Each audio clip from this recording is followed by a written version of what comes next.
मन कर सिलावट पे लोढ़ा से ए सखी का बताई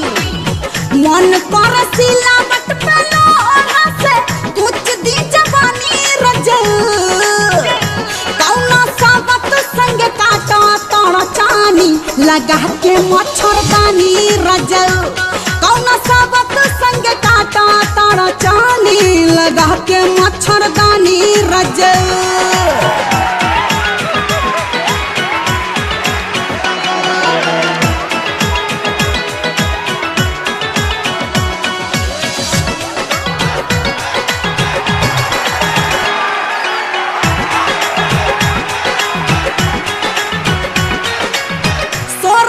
सिंगार हमर प्यार बिना तारा से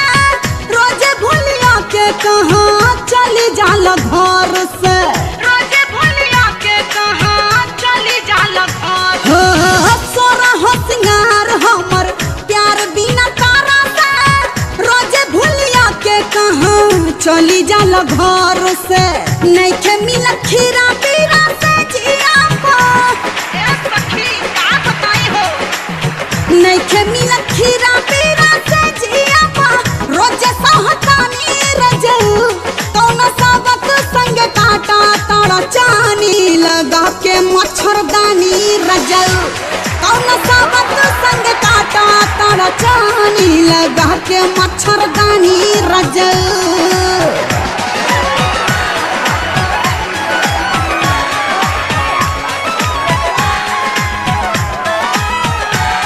लटकाला फूल के नावा हो चोली में झार के लटकाला फूल के नावा हो चोली में झार के लटकाला फूल के नावा सूतला में काट जैसे लागता सेज हो बड़ा मन करो तो खाए के नॉन भेज हो बुझत है नहीं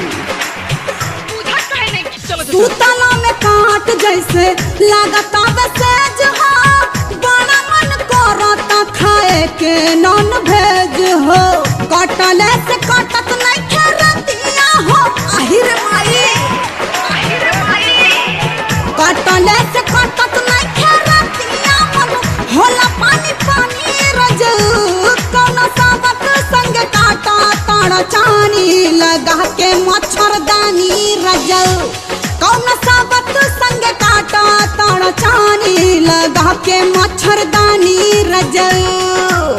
मन कर सिलावट पे लोढ़ा से कुछ दी जवानी रजल कौना साबत संग काटा ताड़ा चानी लगा के मच्छरदानी रजल कौना साबत संग काटा ताड़ा चानी लगा के